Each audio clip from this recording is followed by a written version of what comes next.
بسم اللہ الرحمن الرحیم الحمد للہ رب العالمین والصلاة والسلام علی سید الانبیاء والمرسلین سید الاولین والآخرین وخاتم النبیین وعلی آلہ وصحبہ اجمعین اما بعد اعوذ باللہ من الشیطان الرجیم بسم اللہ الرحمن الرحیم قل ان صلاتی ونسکی ومحیای ومماتی للہ رب العالمین صدق اللہ العظیم۔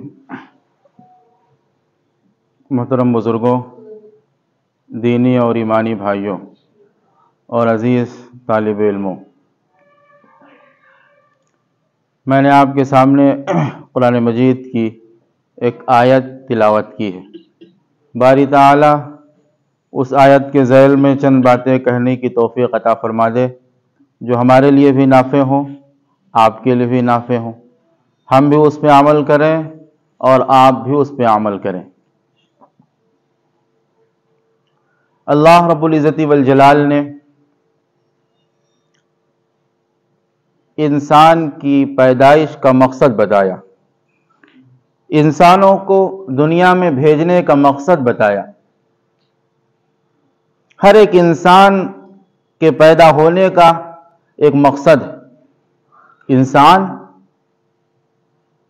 کہہ رہا ہوں، مسلمان نہیں، کافر نہیں، یا مسلمان نہیں، غیر مسلم نہیں، بلکہ ہر انسان کے پیدا ہونے کا ایک مقصد ہے۔ اسی لیے اللہ کے پیغمبر صلی اللہ علیہ وسلم نے جو خطاب فرمایا اور قرآن مجید جو اعلان کرتا ہے، وہ مسلمانوں کو پکار کر کوئی بات نہیں کہتا۔ جب دعوت کی بات آتی ہے تو مسلمانوں کو پکار کے نہیں کہتا ہے قرآن۔ قل یا ایھا الناس، اے پیغمبر آپ کہہ دیجئے اے لوگوں، اعبدوا ربکم، اپنے رب کی عبادت کرو۔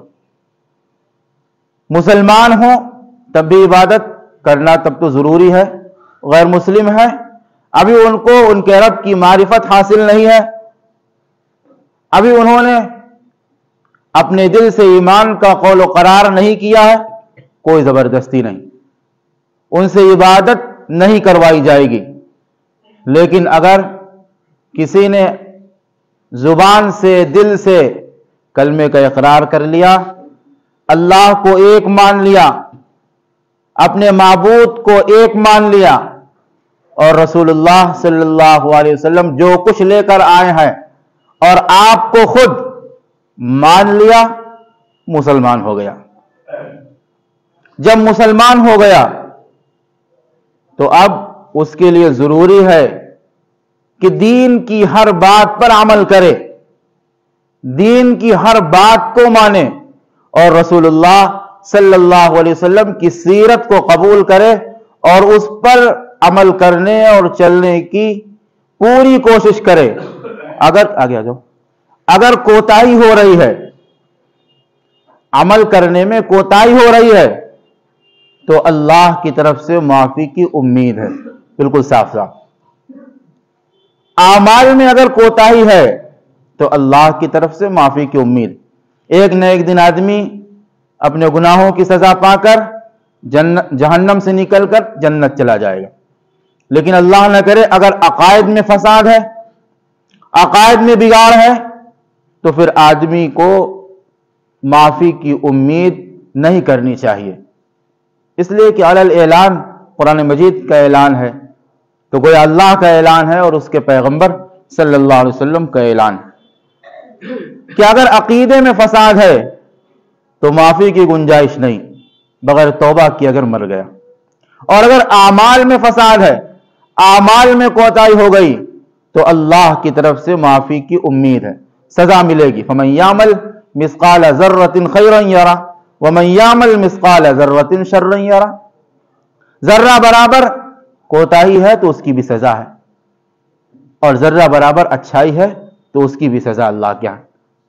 وہ تو اعلان کرتا ہے کہ والوزن یومئذ القسط، ہمارے یہاں تو عدل کا ترازو قائم ہے، ہمارے یہاں تو پوری جانچ پڑتال ہوگی، ایک ایک پائی کا، ایک ایک آنے کا حساب لیا جائے گا، اور پھر نتیجہ سامنے بتایا کہ ایک ذرہ اگر نیکی ہے تو اس کا بدلہ تمہیں دیا جائے گا، اور ایک ذرہ اگر برائی ہے تو اس کا بدلہ تمہیں دیا جائے گا۔ اللہ کے ہاں انصاف میں کسی پر کسی طرح کی کوئی زیادتی اور ظلم نہیں کیا جائے گا۔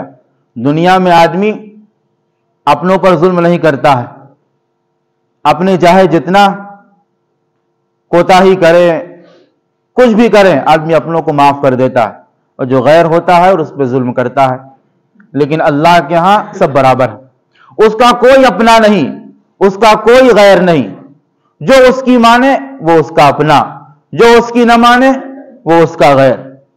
اس کی مانے گا تو وہ اس کو مانے گا، اور اعلان کرتا فاذکرونی اذکرکم واشکروا لی ولا تکفرون، تم مجھے یاد کرو میں تمہیں یاد کرتا رہوں گا، تم میرا ذکر کرو میں تمہیں یاد کرتا رہوں گا، دیکھو میری ناشکری نہ کرنا۔ تو میں نے بات یہاں سے شروع کی تھی کہ دنیا میں آنے کا مقصد کیا ہے؟ کیا دنیا میں ہم آئے، زندگی گزاری، جتنی بھی اللہ نے توفیق دی کرنا؟ تو میں نے بات یہاں سے شروع کی تھی کہ دنیا میں آنے کا مقصد کیا ہے؟ کیا دنیا میں ہم آئے، زندگی گزاری، جتنی بھی اللہ نے توفیق دی، یوں تو کسی کا وقت متعین ہے ہی نہیں، ہمارے اعتبار سے، اللہ کے اعتبار سے تو خوب متعین ہے، تو خوب جانتا ہے کب کس کو مرنا ہے، کب تک کس کو زندہ رہنا۔ لیکن اپنے اعتبار سے ہمیں نہیں معلوم کہ ہماری موت کب آئے گی، ہمیں کیا، کسی کو نہیں معلوم کہ کب وہ مرے گا، اس کی موت کہاں آئے گی۔ لیکن اللہ نے مقصد بتا دیا، اللہ نے مقصد بتا دیا، الذی خلق الموت والحیات لیبلوکم ایکم احسن عملا۔ قرآن اعلان کر رہا ہے کہ اللہ نے بنایا مرنا، اللہ نے بنایا جینا، یعنی اللہ نے بنائی موت، اللہ نے بنائی زندگی۔ اللہ نے تمہیں زندگی بھی عطا کی اور وہی موت عطا کرے گا۔ کیوں ایسا اللہ نے کیوں کیا؟ جینا مرنا کیوں بتایا؟ فرمایا ایکم احسن عملا، تاکہ وہ جانچے کہ تم میں کون اچھے اعمال کرتا ہے، تم میں سب سے زیادہ بہتر کام دنیا میں کون کرتا ہے۔ اس لیے کہ تمہارا مقصد یہ ہے، دنیا میں آنے کا مقصد یہ ہے کہ تمہاری آخرت سنور جائے۔ دنیا میں آنے کا مقصد ہر ایک کا کیا ہے؟ اس کی آخرت سنور جائے، آخرت بن جائے۔ دنیا میں تو آدمی جیسے تیسے زندگی گزار دے گا، تکلیف میں اگر گزاری تب بھی گزر جائے گی، عیش و آرام میں زندگی گزری تب بھی گزر جائے گی۔ خلاصہ یہ کہ ایک نہ ایک دن گزر ہی جائے گی، ایک نہ ایک دن موت آ ہی جائے گی۔ لیکن آنکھ بند ہونے کے بعد اب کیا ہونے والا ہے؟ وہاں تو اب موت کا کوئی سوال ہی نہیں، وہاں تو اب پریشانی کا یا سوال ہے یا عیش و آرام کا سوال ہے، موت نہیں آنے والی۔ پریشانی میں رہو تب بھی موت نہیں آئے گی، وہاں عیش و آرام میں رہو تب بھی موت نہیں آئے گی۔ دنیا میں پریشانی میں تھے تو موت آ گئی، انسانوں کی نگاہوں سے اوجھل ہو گئے۔ اب تم مصیبت میں ہو یا آرام میں ہو کوئی دیکھ نہیں رہا۔ جب تک تم دنیا میں تھے، مصیبت میں تھے، لوگ دیکھتے تھے، تمہارا دکھ سنتے تھے، تم پہ ترس کھاتے تھے، تمہیں تسلی دیتے تھے۔ اب تم لوگوں کی آنکھوں سے اوجھل ہو گئے، اور اب اللہ کے ہاں تمہاری کیا قدر ہے؟ تم اللہ کے ہاں مصیبت میں ہو یا آرام میں ہو، یا تو تم جانو تمہارا خدا جانے۔ اگر دنیا میں اچھے اعمال کر گئے اور اللہ نے جانچنے کے لیے ہی تمہیں دنیا میں بھیجا ہے، دنیا تمہارا مقصد نہیں ہے، مقصد تمہارا آخرت۔ اگر ہمارے جی میں یہ بات بیٹھ جائے کہ ہمارے دنیا میں آنے کا مقصد آخرت کی تیاری ہے، تو یاد رکھو ہمارے سامنے دنیا کی حیثیت ایک مچھر کے پر کے برابر بھی نہیں ہوگی۔ اگر یہ بات دل میں بیٹھ جائے، اور اگر دل میں بات نہ بیٹھے تو پھر آخرت کی حیثیت کچھ نہیں ہوگی۔ پھر ہم یہ بھول جائیں گے کہ آخرت بھی کوئی چیز ہے، پھر ہمیں یہ یاد بھی نہیں رہے گا کہ ہمیں مرنے کے بعد دوبارہ زندہ ہونا ہے، پھر ہمیں یہ بھی یاد نہیں ہوگا کہ ہمیں اللہ کے آگے کھڑا ہونا ہے، اپنی پوری زندگی کا ریکارڈ وہاں پیش کرنا ہے، اپنی پوری زندگی کے کرتوت ہمارے سامنے وہاں آویزہ کر دیے جائیں گے اور دکھائے جائیں گے۔ اور اگر یہ بات بیٹھ گئی تو آدمی دنیا کو چھوڑ کر آخرت کو بنائے گا۔ اچھا، آخرت کو بنانے کے لیے کیا دنیا سے فائدہ نہیں اٹھایا جائے گا؟ نہیں، فرمایا کہ دنیا میں اسی لیے بھیجا گیا اور دنیا تمہارے لیے بنائی گئی، ہر ایک چیز سے فائدہ اٹھاؤ۔ اللہ کے پیغمبر صلی اللہ علیہ وسلم نے ارشاد فرمایا، الدنیا خلقت لکم وخلقتم للآخرہ، دنیا تو تمہارے لیے بنائی گئی ہے اور تم آخرت کے لیے بنائے گئے۔ دنیا میں جتنی چیزیں ہیں وہ تمہارے لیے، تمہارے نفع کے لیے برپا کی گئی ہیں اور تمہیں خود آخرت کے لیے برپا کیا گیا۔ ہم آخرت کے لیے برپا کیے گئے، آخرت کے لیے بنائے گئے، اور ہمارے پاس آخرت کی کوئی تیاری نہیں۔ یہ بھی ایک عجیب لطیفہ، ہم آخرت کے لیے پیدا کیے گئے اور آخرت کی ہمارے پاس کوئی تیاری نہیں۔ اتنی بڑی مسجد ابھی تھوڑی دیر میں پوری بھر جائے گی، اس میں کوئی ایک آدمی ایسا ہے جو یہ کہہ دے کہ ہم موت کے لیے تیار ہیں، ہماری آخرت بنی ہوئی ہے؟ کوئی نہیں ہے، کوئی نہیں کہہ سکتا کہ ہم آخرت کے لیے تیار ہیں۔ اگر ہماری موت ابھی آ جائے تو ہمیں کوئی پرواہ نہیں، ہم تو اپنے رب سے ملاقات کا شوق رکھتے ہیں۔ لیکن اسی زمین پر، اسی آسمان کے نیچے ایسے لوگ بھی گزرے ہیں، اسی سورج نے ان کو بھی دیکھا ہے، ان کو بھی روشنی سورج نے پہنچائی ہے، اسی چاند اور تاروں نے ان کا بھی مشاہدہ کیا ہے کہ وہ ہر وقت اپنی موت کے لیے تیار رہا کرتے تھے۔ ہر وقت ان کو یہ فکر لاحق رہتی تھی کہ کب موت آ جائے اور کب میری ملاقات میرے رب سے ہو جائے۔ انہیں حضرات صحابہ کرام کہتے ہیں۔ نہ معلوم کتنے ایسے صحابی ہیں جن کو موت سے پہلے جنت کی خوشبو آنے لگی۔ ایک صحابی احد پہاڑ کے پاس ہے اور تلوار ہاتھ میں ہے، فرما رہے ہیں، بڑھ رہے ہیں جنگ کی طرف اور زبان حال سے کہہ رہے ہیں کہ مجھے جنت کی خوشبو آ رہی ہے، مجھے جنت کی خوشبو آ رہی ہے۔ یا اللہ، اسی دنیا میں جنت کی خوشبو آ گئی ان کو۔ اور بہت ایسے بھی گزرے ہیں جن کو اسی دنیا میں جنت کا پھل بھی حاصل ہو گیا۔ کیوں؟ اس لیے کہ ان کی آخرت سنوری ہوئی تھی، وہ اپنی آخرت کو بنائے ہوئے تھے۔ حضرت خبیب رسول اللہ صلی اللہ علیہ وسلم کے سچے صحابی اور آپ کے سچے عاشق و محبوب، دشمنوں نے قید کر دیا، کھانا پانی سب بند۔ دشمن کی عورت کی گواہی ہے کہ میں نے خبیب کو دیکھا کہ خبیب قید میں انگور کا خوشہ کھا رہے ہیں، اور اس وقت پورے مکے میں کہیں بھی انگور کی پیداوار نہیں تھی، وہ موسم پھلوں کا نہیں تھا، لیکن خبیب کھا رہے ہیں۔ کہاں سے آیا خبیب کے پاس؟ اور اس وقت پورے مکے میں کہیں بھی انگور کی پیداوار نہیں تھی، وہ موسم پھلوں کا نہیں تھا، لیکن خبیب کھا رہے ہیں۔ کہاں سے آیا خبیب کے پاس یہ انگور کا خوشہ؟ خبیب کے پاس کہاں سے آیا؟ جنت سے اللہ نے ان کے کھانے کا انتظام فرما دیا۔ یہ ہے آخرت کی تیاری۔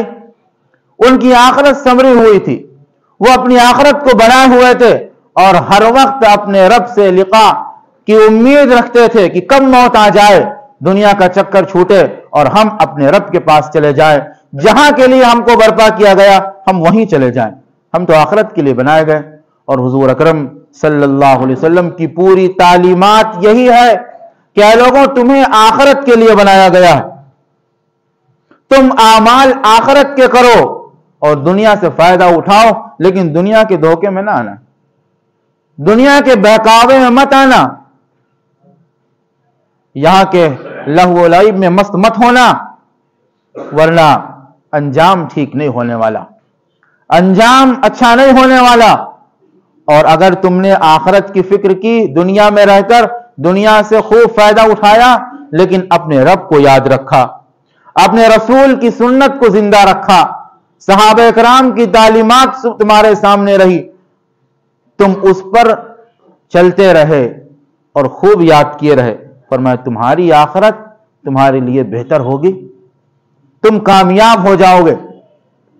ہر ایک بندہ اللہ کا یہ کہے کہ میری ہر چیز میرے رب کے لیے ہے، قل ان صلاتی، جو میں نے آیت پڑھی، کہ آپ کہیے میری نماز، ونسکی، میری قربانی،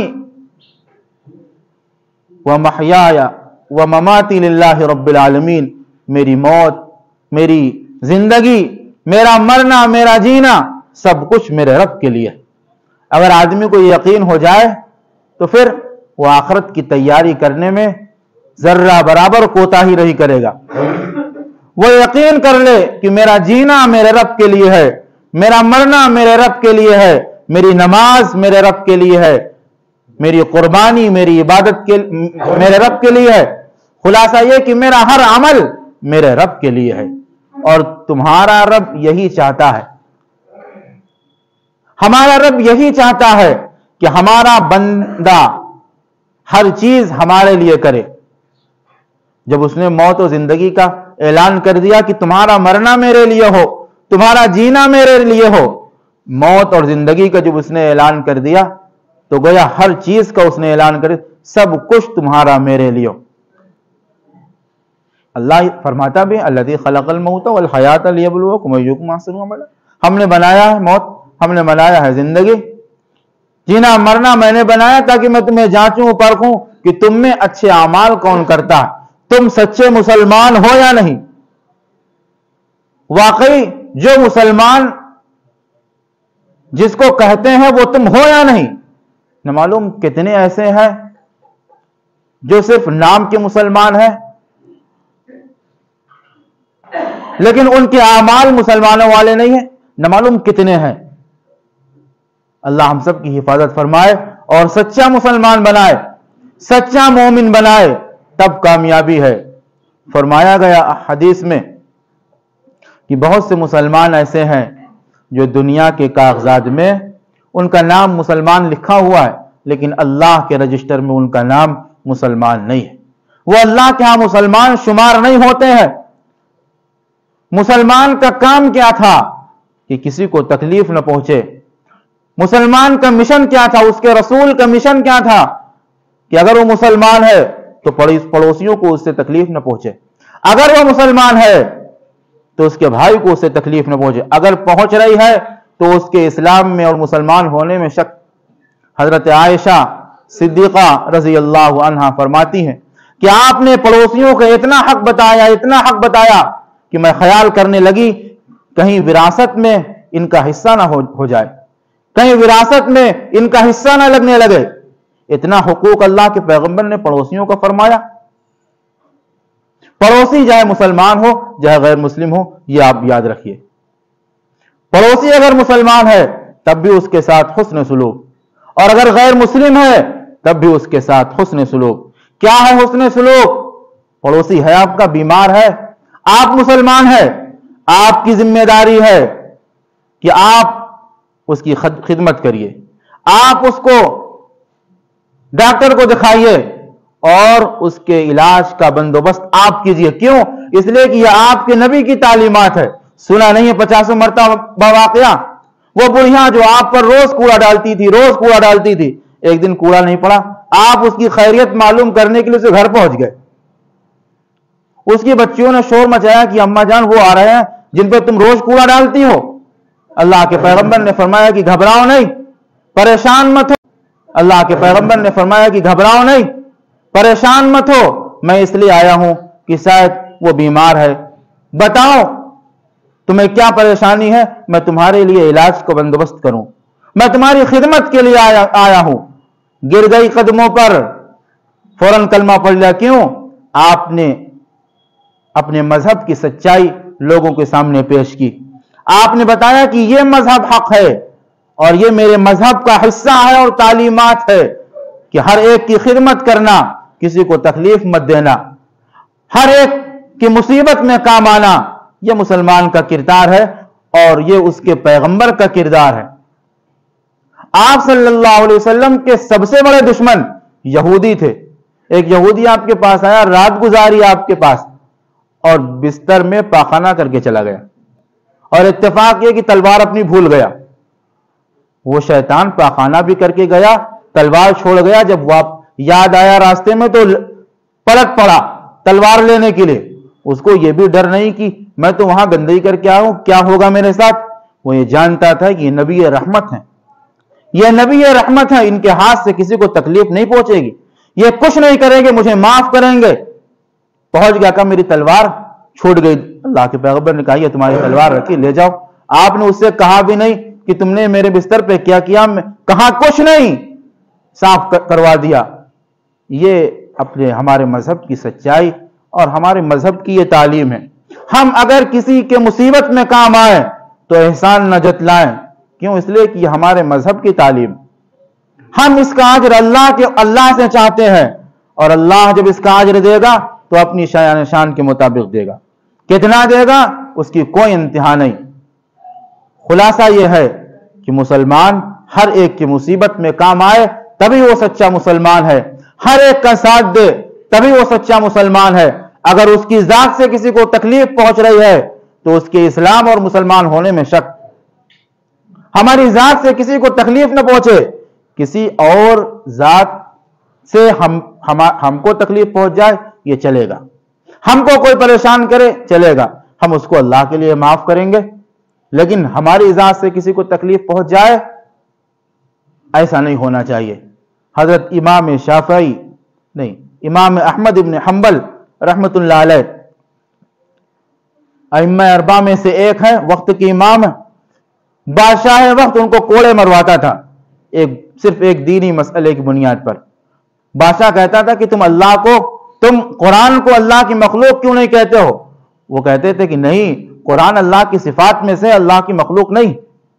اس بنیاد پر وہ کوڑے مرواتا، صبح سے لے کے شام تک ان کے اوپر کوڑے برسائے جاتے تھے، اور شام کو وہ ہاتھ اٹھا کے کہتے تھے کہ اللہ میں نے اسے معاف کیا، آپ بھی معاف کر دیجئے۔ پوچھتے تھے آپ کے شاگرد کہ حضرت آپ یہ کیا کرتے ہیں؟ آپ کو صبح سے شام تک یہ کوڑے مرواتا ہے اور آپ شام کو اس کو معاف کرتے ہیں۔ فرمایا کہ اس کو جو سزا ملے گی، لیکن میں معاف اس لیے کر دیتا ہوں کہ میرے اجر میں اضافہ ہو جائے، مجھے جو کچھ میرا رب دینے والا ہے وہ مجھے بڑھ کر ملے، میں سب سے زیادہ اللہ کے ہاں اس کا مستحق رہوں گا۔ یہ تعلیمات ہمارے مذہب کی ہے۔